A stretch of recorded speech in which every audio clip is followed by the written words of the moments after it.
What's up, everybody? This is Antoinette, and we're here with my first ever episode of Time Out with Antoinette. And we got our first guest here. Her name is Jimiela Weatherly, and we'll be talking about all kinds of stuff today. So let's start off with introducing Jimiela. Go ahead, Jimiela.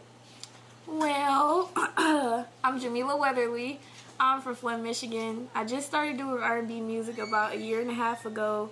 I've been singing all my life. But as far as seriously, I just got into things. I'm also a third year at Michigan State University at East Lansing. In my spare time, I shop, do things like that. Other than that, okay. Nothing. So I got a bone to pick with you, Jimiela. So a lot of people don't know this, but we filmed this episode a couple months ago in my bedroom, and we were supposed to refilm it so many times, and it is months later, and we just now getting into it. Well, I have to put the blame on me, but then put some of that blame on you as well. Because after the first time, it was kind of like shaky. I had never been on camera as far as like answering questions about myself and things like that.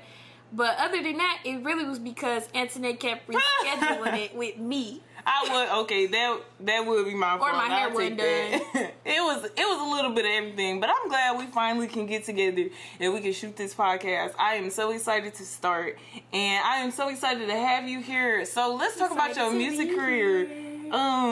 So I know you got some exciting things going on with your music. Do you want to talk about that a little bit? Sure. Go ahead. So recently I've done features with AllStar JR. I've done a couple new songs as far as just me alone.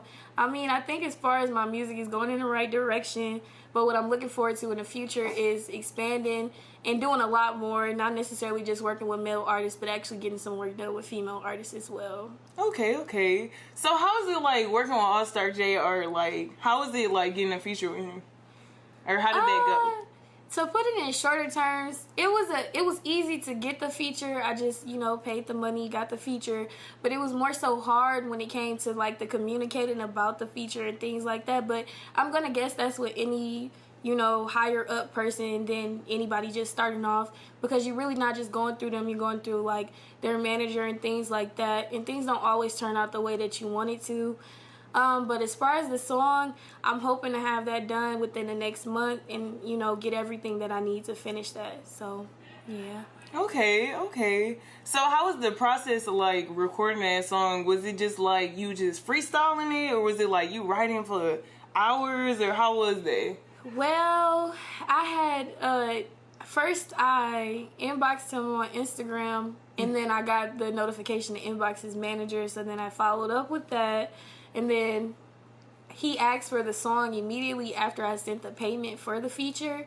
And I really didn't have a song in mind. So literally the next day, I ran to the studio and got any random beat that my producer felt fit me and him on a song. And it turned out to be my bad. Well, no, that's not bad remix. But it turned out to be a song called Let You Go that should be releasing in a month. It was kind of hard for me to write that song because it was more fast-paced than any of my other songs for real. And, it just was different. Yeah. Did you hear he got shot? I heard he got shot recently. I don't know if that's true or not. I seen it on the crime and the no, it's news true for page. sure. Oh, it is? That's okay. real. I wasn't sure. Do you know what happened? I guess Buddy got one to the face. That was not funny at all. That's not funny. I'm not laughing. Yeah, I'm not laughing at him. I'm not laughing at him. It was just what she said. Why would you just say it like that? Okay, but no, on a serious note. Okay, so I feel really bad about what happened to him, and it was verified. You ain't got to do no guessing. Oh, okay, all right. I wasn't sure. But, I mean, he went live, and thanks be to God, he's okay. All right, that's good. All right. Okay. So have you like worked with any other artists, like major artists? I know like you have been like reaching out to some people. Have you heard anything back? Okay, so one of the better responses I got was from Kash.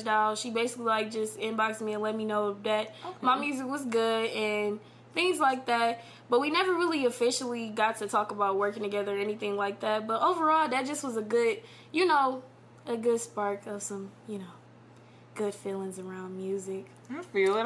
But other than that, I mean, I got a lot of opportunities to work with some new and upcoming artists that I'm kind of excited about, because it really doesn't matter how big you are. At the same time, it does. I'm not going to say that. But it's also a good experience just to work with different people and try yourself at different things. Don't just keep doing the same kind of music, because the more people you work with, the more you're going to have to change yourself to fit those songs. So, yeah.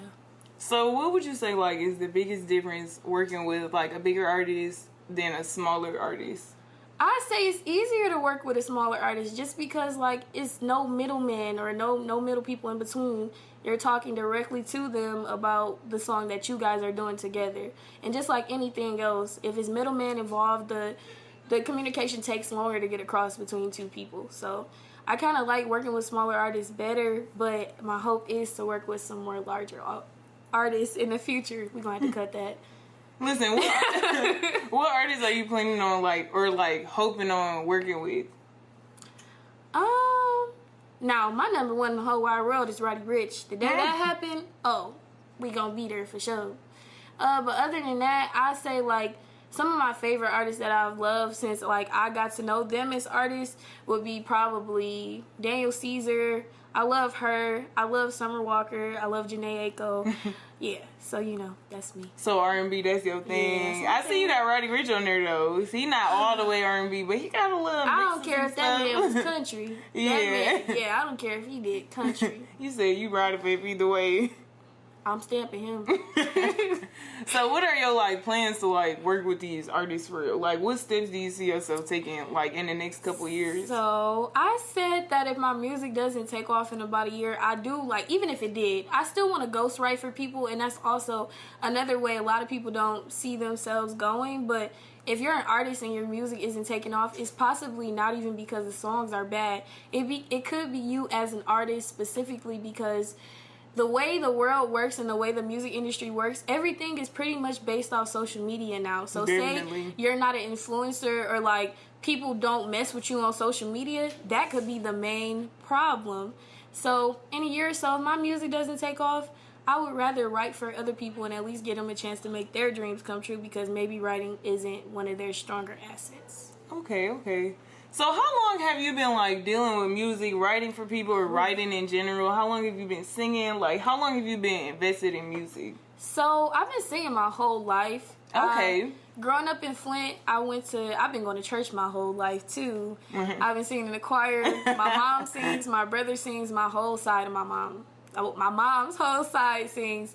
So I've been around music for a long time. But as far as writing, I've probably been writing since freshman year, so about 2-3 years ago. But as far as, like, actually having my writing published and singing published, it's probably been a year and a half. So. Okay. All right. So a little time, you've been singing since you was a kid, and you've been writing for a while. Now, I remember, like, when you first started writing, you was at work and you would just write on, like, receipt papers. Is that how, like, your writing process is still, or how is, like, your creative process of making a song just in general? So, like you said, I did start my writing. I used to work this horrible hotel called the Kellogg Center, and I'm not going to give them any clothes.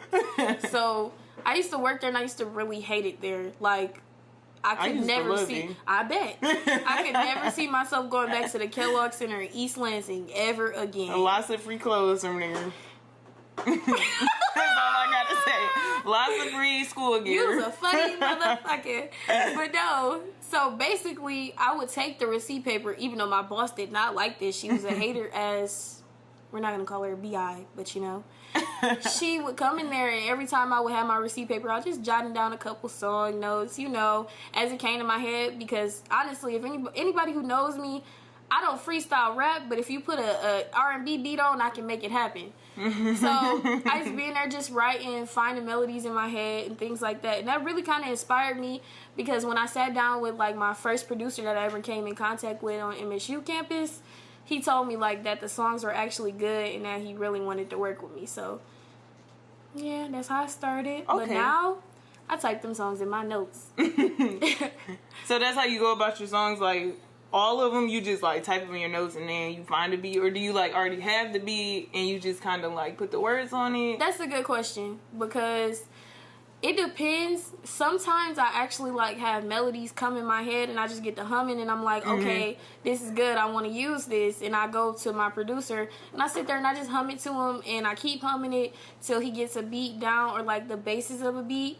But then other times I'll get lyrics first in my head and I'll just write them down and then I'll continue the pattern of writing. Like, I don't know if you've ever been in like a poetry class where they do like the A, B, A, B, A, B.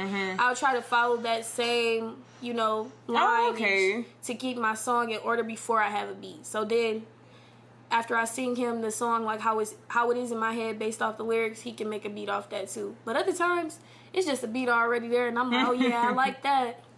So okay, you just put a little something on there. A little snazzy. Okay, I feel it. So you did mention you was from Flint. So could you explain, like, I know Flint is kind of like blowing up right now. Could you just explain like the influences in Flint that you have or that you've seen personally grow? Okay, so as far as Flint goes, I mean, I'm not a huge Rio fan, but I do love some of Rio's music. I can't be like I was a day one for Rio, you know what I'm saying? That'd be a lie. I didn't know who he was for a long time, but once he started blowing up, he really just put the city on the map. When that nigga say he got the city on his back, he do. And honestly, I say like he was the main person to bring clout to Flint because even though we had other rappers and stuff like that were pretty big to our city, he was the main one to put us on the map as far as the world, to let people know like, oh, we got some hot shit coming out of Flint. And I mean, I appreciate that. But other than him, I say like there's a lot of different artists that people don't really put a lot of clout towards, even though they should, like YSR Grams, Crispy Kid, you know, Crispy Life. With a K. With a K, dumbass. No, yeah, I feel it. No, it's a lot of people blowing up out of Flint right now. You got YNJ, he's like going crazy on TikTok. Oh, he going stupid. And then it's this girl, I just like caught wind of her, Richie Reed. She went on tour. Or she didn't go on tour. She had a show with Coi Leray and like CMG in Detroit. Yeah. So Flint is really doing good. That's really good. Is there any like Flint artists that you would like hope to work with?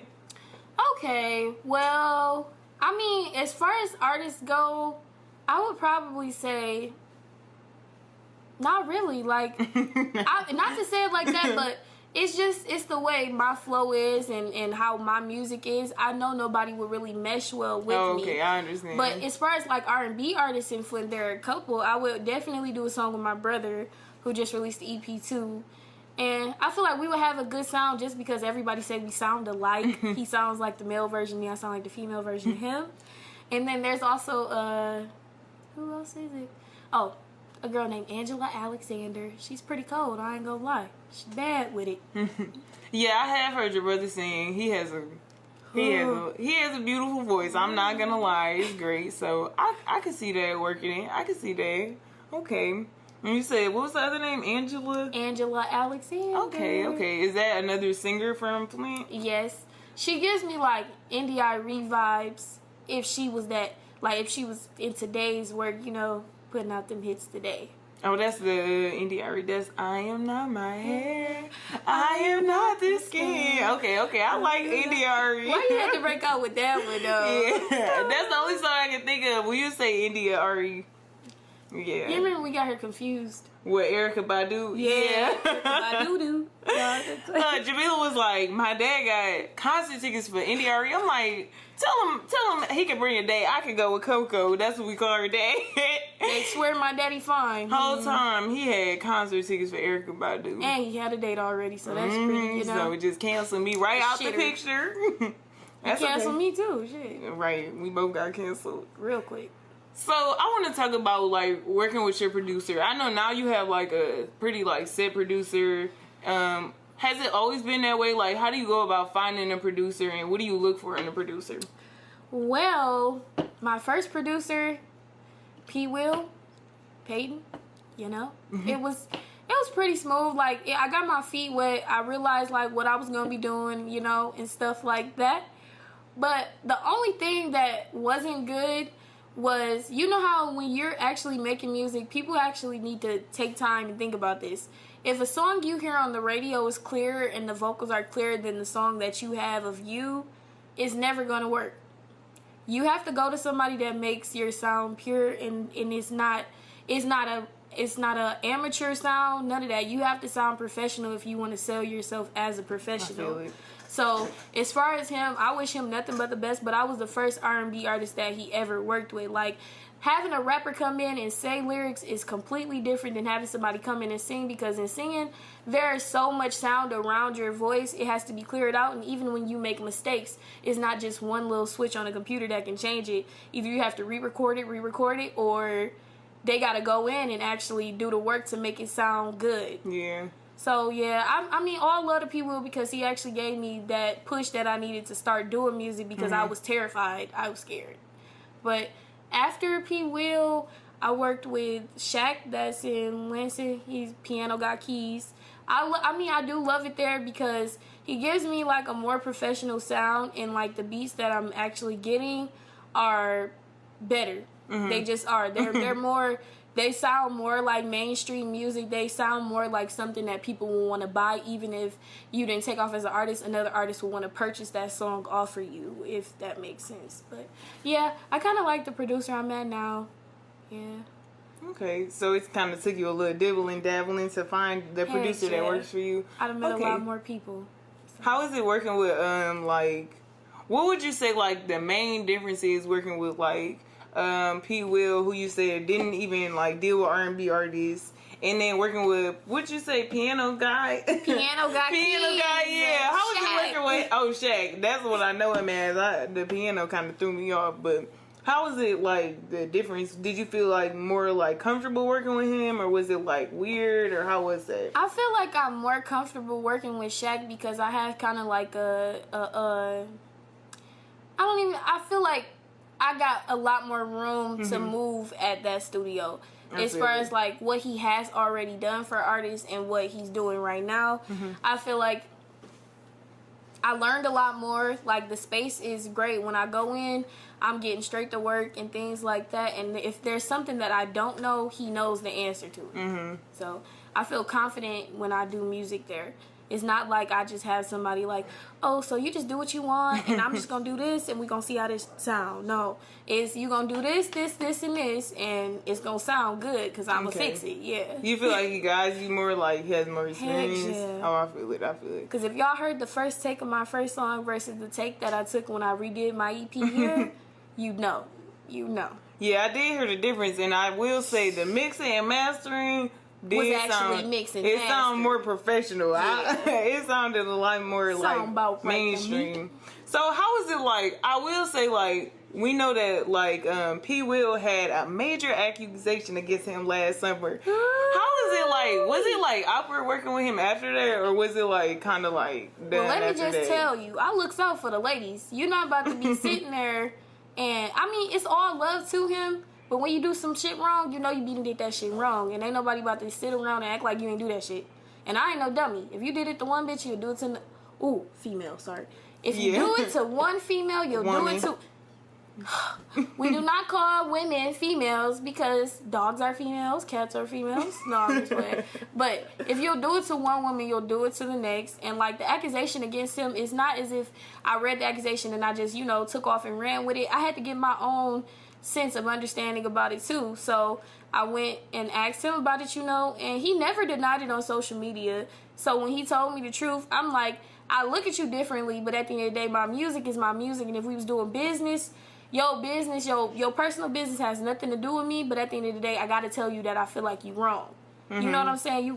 Because at the end of the day, you not messing with a producer. You not working with them is not taking money out of their pockets. But you being a real person and a friend and telling them that they're wrong does something to their conscience. It'll make sure that they know that they were in the wrong and they won't do it again. Or it'll, might help them not do it again.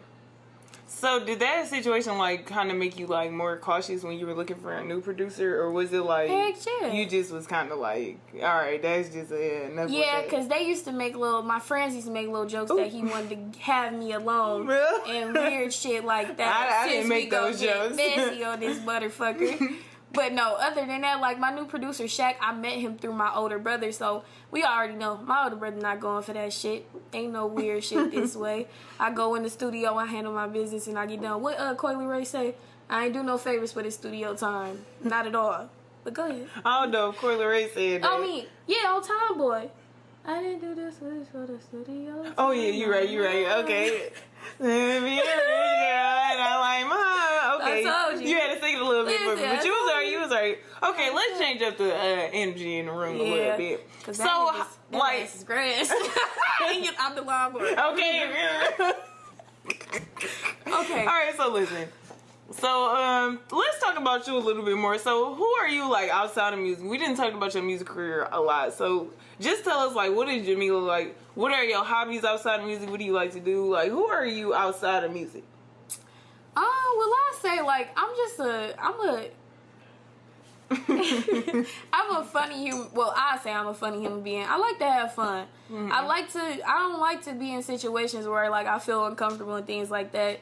Which is probably everybody's thing, but right. Just had to specify it for me. But other than that, like I said, I like to shop. I used to love softball. I've had 2 knee surgeries in one. That's a little fun fact. But other than that, I don't really do too much of nothing besides school and sitting in the apartment and writing music and singing. I used to bother them with my singing. Like I used to sing all day long. She did. So I know they finally glad I be trying to get it out some other kind of way. At the top of the morning. I'm already knowing. Top of the morning to you, partner. Yeah, you did. I will say that. Okay, so let's go back a little bit. Okay. We talked about like some influences you've seen influence and some influences you had like as far as music. But who are like some of your biggest influences growing up? Like who kind of like pushed you to do everything that you're doing now? Okay, so first of all, we're going to say fuck COVID. That's what we're going to say first of all. Okay. But growing up, like, I grew up in a 2-parent household initially, and then I actually moved to South Carolina with my mom at, like, the age of 5. And then I ended up coming back to Michigan with my dad. He kind of kidnapped us, but that's a long story. And basically, all of us said yes, but I have to, like, I always had the utmost respect for my dad because he took me and my older brother and my 2 older siblings that weren't his kids, and he took us back to Michigan.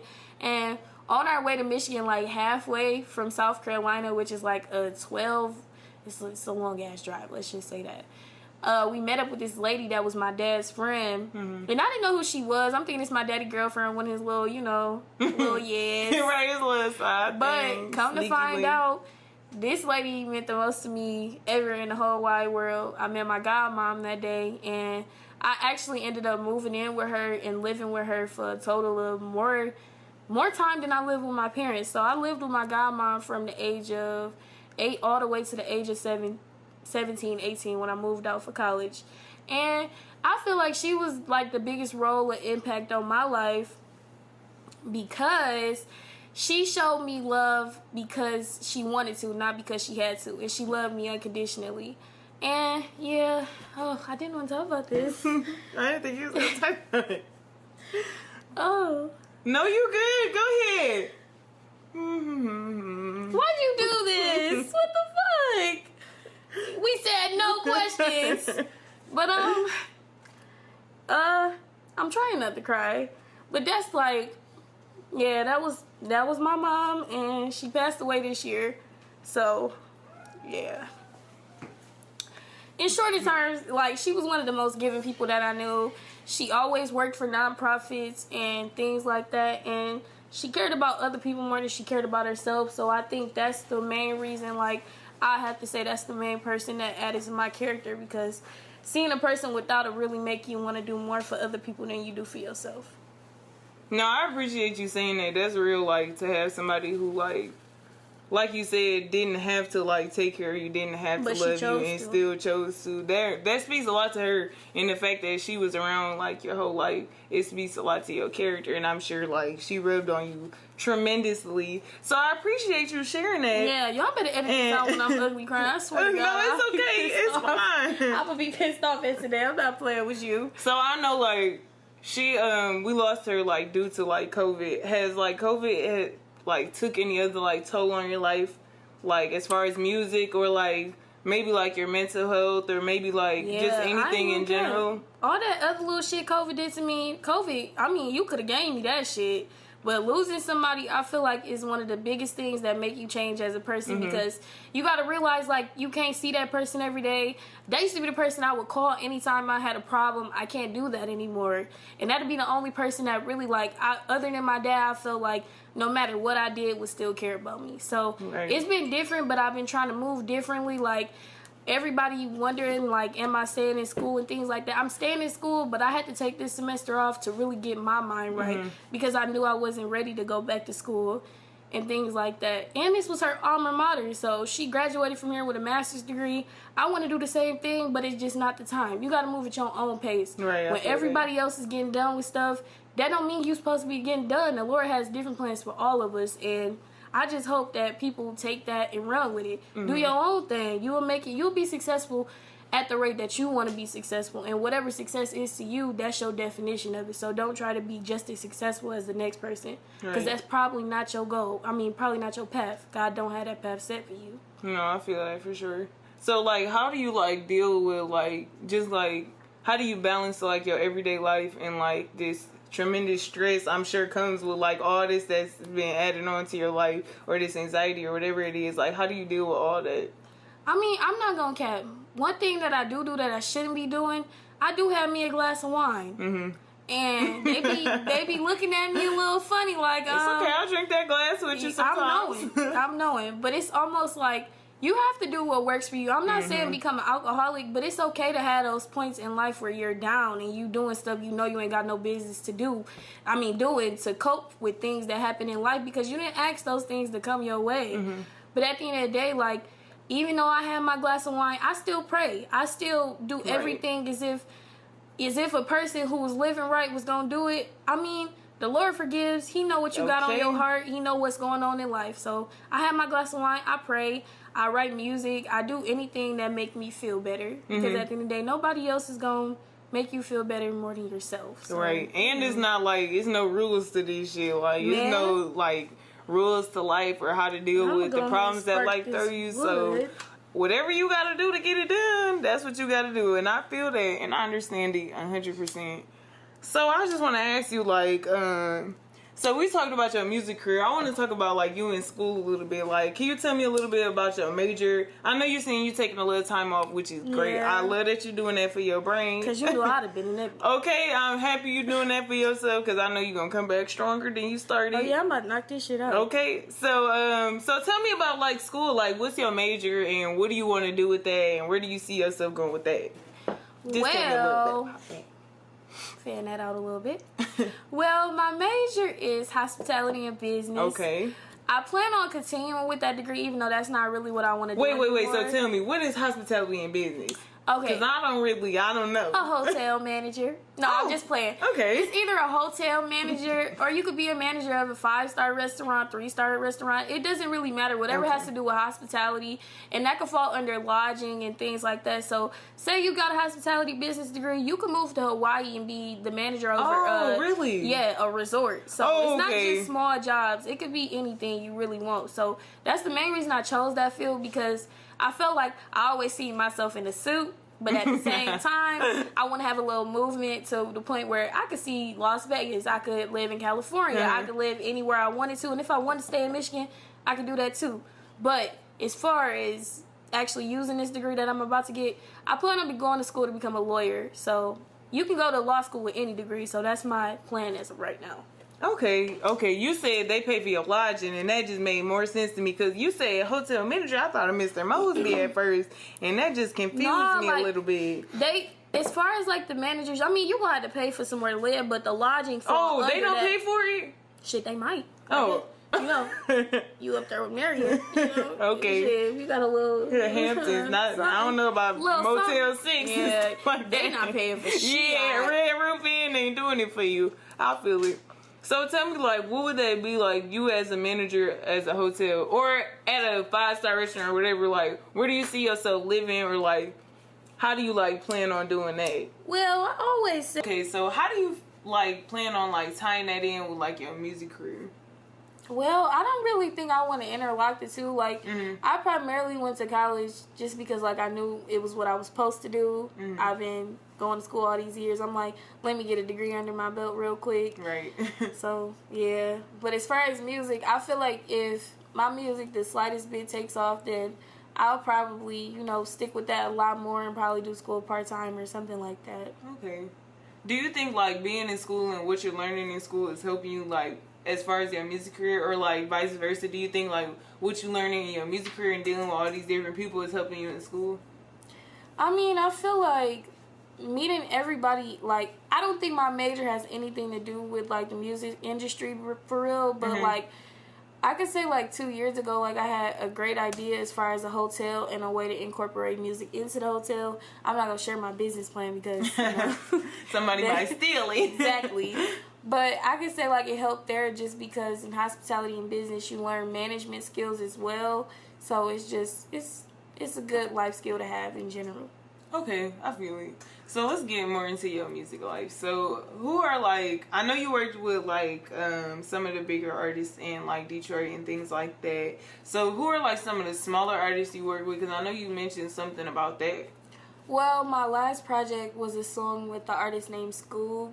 And I like that project mainly the most because it was just cool, it was chill. Like, it was my first time going to someone else's producer instead of having somebody come to me and my producer. Oh, okay. So it was an overall good experience because sometimes when you work with other people, you might not get a good outcome, but this one was just pretty smooth. Like, we went in, we did our work, and we came out, and it was done. So I like that a lot.